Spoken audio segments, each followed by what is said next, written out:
Ticket নেবেন নাকি? কি পুনর্জন্মের মানে? Lottery.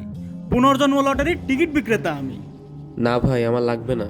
Third prize Europe trip, second prize একটা ব্র্যান্ড নিউ গাড়ি, অ্যান্ড ফার্স্ট প্রাইজ 1 কোটি টাকা। আর মাত্র 2 ঘন্টা পরে রেজাল্ট।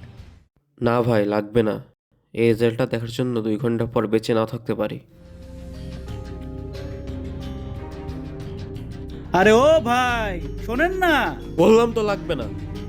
ভাই শোনেন ভাই, আমার লাগবে না। আচ্ছা শোনেন, আপনি তো এমনিতে উপরে যাওয়ার টিকিট কাটছিলেন, তা 2 ঘন্টা দাঁড়িয়ে যান না, দুটো জীবন বেঁচে যাবে তো। আচ্ছা, কত দাম? আর 1 মিনিট, দুটো জীবন মানে? আচ্ছা আপনার জন্য ফ্রি, কিন্তু একটা শর্তে। ফার্স্ট প্রাইজ জিতলে কিন্তু 30% কমিশন আমার, মানে 1,30,00,000 টাকা আমার। ব্যাস।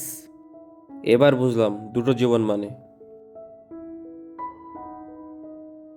করুন করুন, এবার ফোনটা করুন, এতক্ষণে রেজাল্ট মনে হয় বেরোয় গেছে। বলবেন যাদবপুরের মৃত্যুঞ্জয়ের কাছ থেকে টিকিটটা কিনেছেন। হ্যালো, পুনর্জন্ম লটারি থেকে বলছিলাম, আপনার টিকিটের নাম্বারটা বলেন তো। 53G631518। আরে ভাই, মিষ্টি খাওয়ান, ফার্স্ট প্রাইজ জিতে গেছেন তো। কোথা থেকে নিয়েছিলেন টিকিটটা? এই যে মৃত্যুঞ্জয়ের কাছ থেকে নিয়েছিলাম। ওনার থেকে কি করে আপনি টিকিটটা নিলেন? বেশ ভালো মনের মানুষ ছিলেন, কিন্তু বোনের চিকিৎসার টাকা জোগাড় না করতে পেরে আত্মহত্যা করে কিছুদিন আগে মারা গিয়েছেন। কিসব বলছো? উনি তোমার পাশে বসে।